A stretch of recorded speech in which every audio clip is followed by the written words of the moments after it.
Olá, eu sou Cristiane Domingues, enfermeira da equipe de trauma do Hospital 9 de Julho, na cidade de São Paulo, Brasil.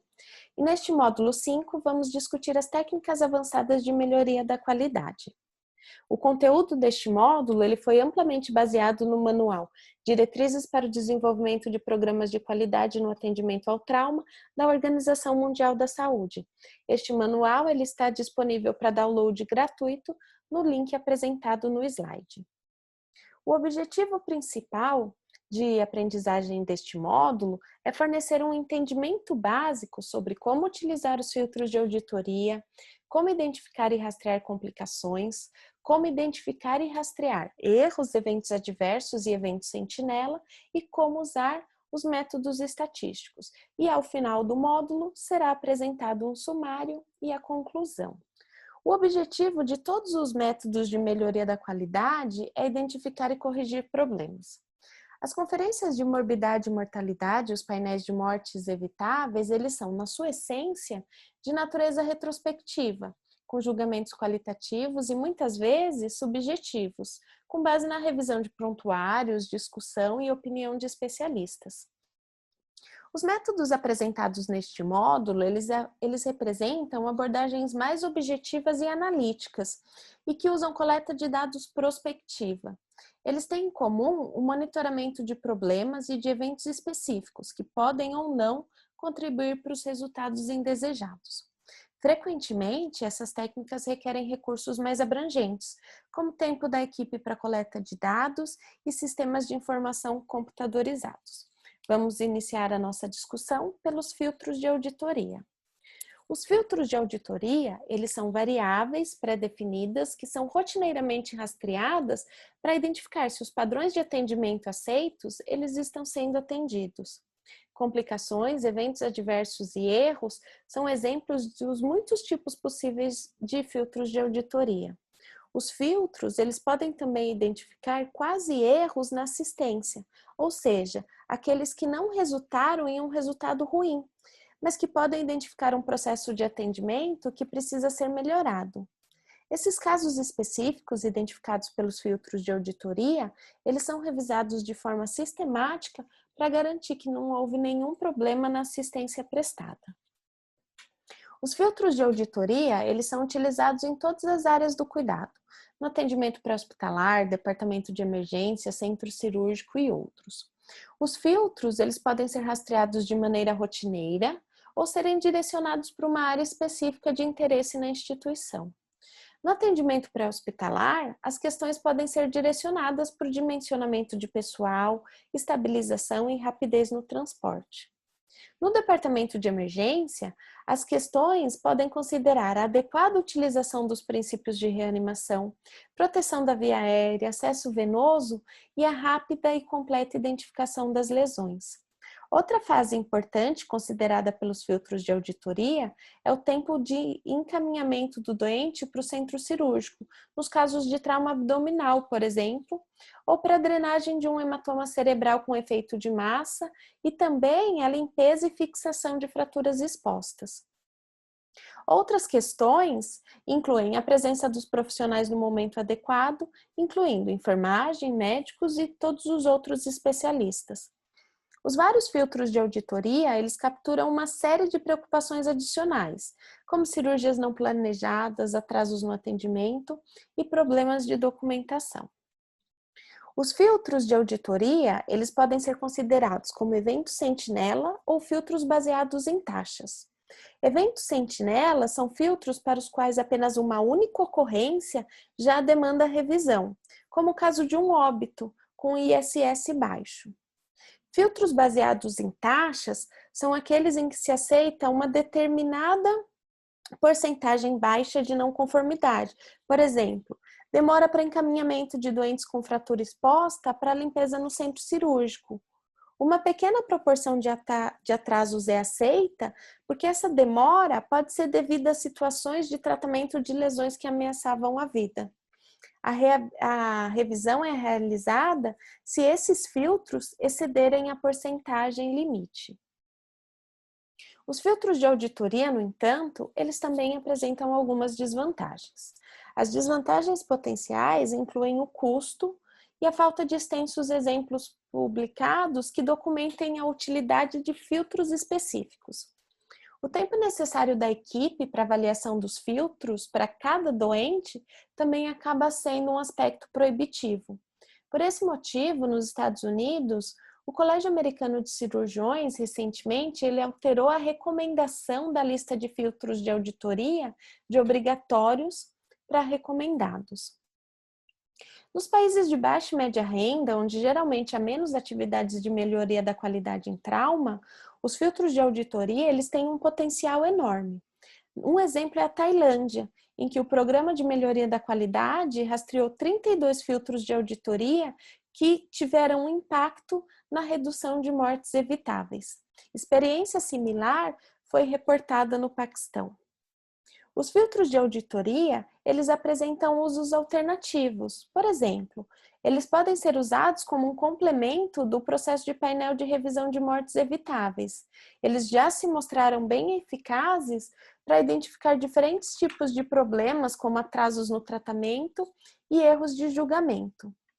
Nos países de baixa renda, com sistemas de trauma não tão maduros, diferentes fatores foram identificados como responsáveis por mortes evitáveis. Entre eles, o cuidado pré-hospitalar inadequado, problemas com transferência, recursos hospitalares limitados e a própria ausência de um sistema integrado de atendimento ao trauma. Dependendo dos recursos de um hospital ou sistema, os filtros de auditoria, eles devem ser usados para rastrear todos os doentes ou como pontos adicionais de análise no painel de revisão de mortes evitáveis. E as complicações? Que tipos de complicações podem acontecer? As complicações são resultados inesperados, não planejados e indesejados, por exemplo, infecção de ferida ou trombose venosa profunda. Elas são secundárias aos processos naturais de doença ou estão relacionadas a um evento adverso. Um evento adverso é definido como uma lesão causada pelo tratamento e não pela doença subjacente. E esse evento, ele prolonga a hospitalização ou gera uma incapacidade no momento da alta. Todos os eventos adversos são complicações, mas nem todas as complicações são eventos adversos, porque elas podem ser secundárias aos processos naturais de doença. Uma longa lista de complicações potenciais pode ser sistematicamente rastreada, identificada, registrada e acompanhada como indicadores de qualidade do atendimento. E no seu serviço, quais as complicações mais comuns? Elas são eventos adversos? Como nós podemos rastrear as complicações? O processo de rastreio de complicações, ele busca identificar aquelas cujas taxas estão acima do esperado. Se for encontrada uma taxa elevada de uma complicação em especial, uma investigação direcionada deve ser realizada para identificar as razões subjacentes para o aumento detectado. Assim que as razões forem identificadas, estratégias e medidas corretivas precisam ser implementadas para reduzir as taxas a níveis aceitáveis. Aqui nós temos uma lista de complicações que podem ser rastreadas, entre elas pneumonia aspirativa, coagulopatia, síndromes compartimentais, enfisema, mortalidade, pneumotórax, infecção da ferida operatória. E como identificar e rastrear erros, eventos adversos e eventos sentinela? Segundo o Institute of Medicine, um erro ele é definido como falha de uma ação planejada para ser concluída conforme pretendido, ou uso de um plano errado para atingir um objetivo. Um erro, ele também pode ser considerado como falha em seguir a prática aceita, tanto relacionada aos indivíduos quanto aos sistemas. O erro, ele pode resultar em um resultado ruim, mas também pode ocorrer sem causar nenhum impacto negativo no resultado. Diferentemente das complicações e dos eventos adversos, que são resultados finais por definição, um erro é um fator contribuinte. O erro que não termina em um resultado ruim, ele pode ser considerado um quasi-erro. Apesar de um evento adverso poder ser consequência de um erro, a maioria não é. O evento adverso atribuível a um erro é um evento adverso evitável. Os erros, eles podem ser categorizados em subtipos. Várias taxonomias são utilizadas e, de acordo com a taxonomia da JCI, os erros eles são baseados em impacto, tipo, domínio e causa. Impacto significa o dano causado pelo erro e varia de nenhum a prejuízo permanente ou morte. Tipo refere-se aos processos de atendimento do doente que estavam falhos, como erro de diagnóstico, tratamento, prevenção, comunicação e falha de equipamentos. Domínio está relacionado ao ambiente em que o erro ocorreu, como o atendimento pré-hospitalar, avaliação primária, secundária, cuidados cirúrgicos, intensivos, reabilitação. A causa refere-se aos fatores que levaram ao erro. Elas são geralmente agrupadas em dois grupos: os erros de sistemas, que estão relacionados ao projeto, à organização e à manutenção, tanto do sistema físico quanto organizacional, e os erros humanos, que envolvem o contato direto com o doente e costumam ser a causa imediata do erro. As causas dos erros humanos, elas envolvem erro de diagnóstico, de intenção e de execução. No erro de diagnóstico, os dados eles são percebidos incorretamente, ou seja, a avaliação que é feita é inadequada. Como resultado, uma intenção incorreta é formulada e, portanto, uma ação incorreta é executada. Por exemplo, a falha em identificar uma hemorragia abdominal e, consequentemente, a demora para a realização da cirurgia.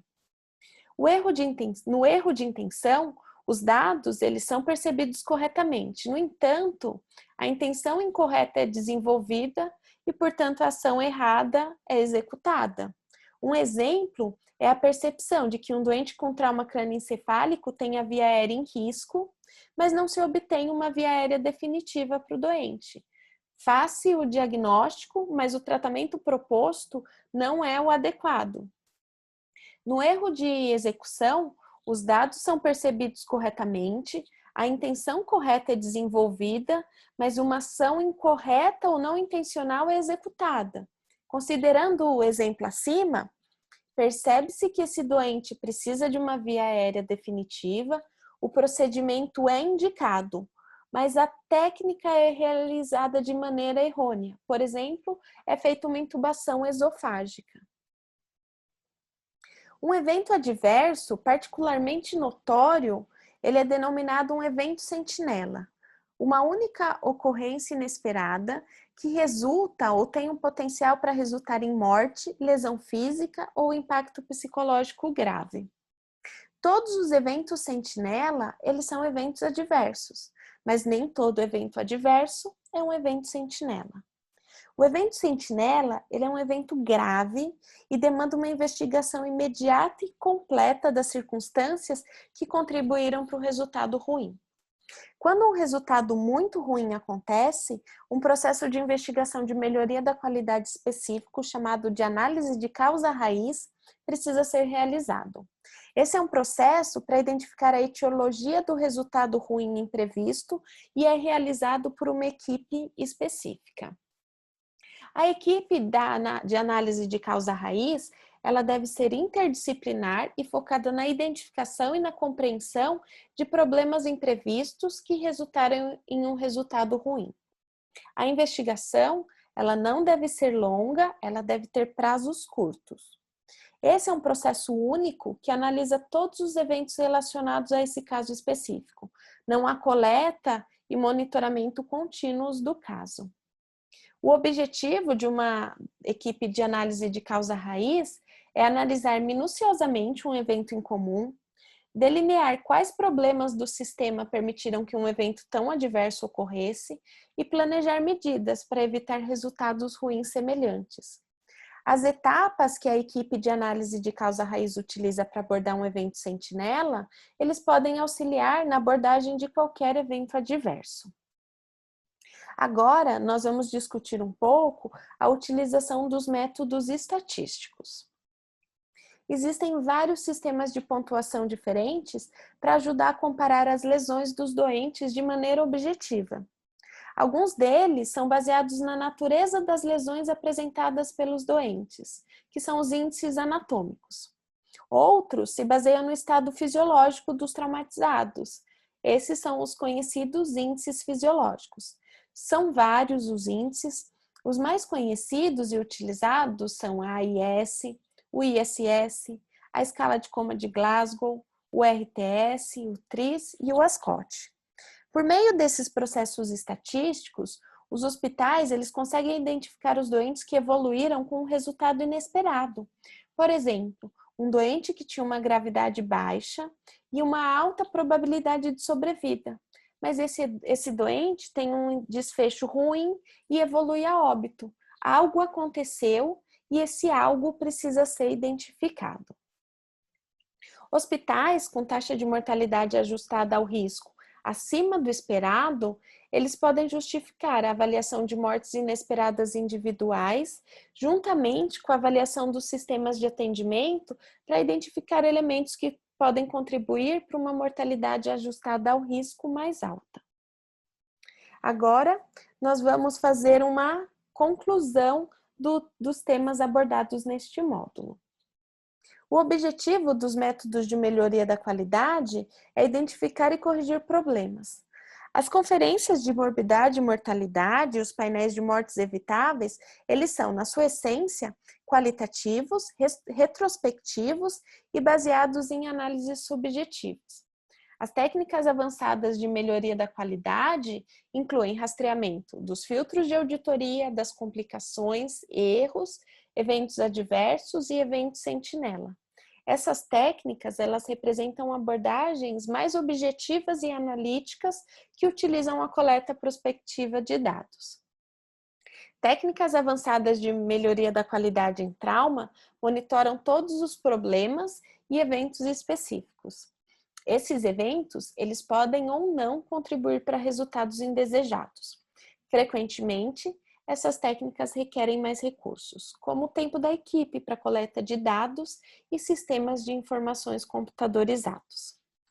Além do Manual de Qualidade da Organização Mundial da Saúde, essas foram as referências que embasaram a nossa discussão. Muito obrigada pela participação e não perca o próximo módulo sobre estratégias corretivas e fechamento do ciclo.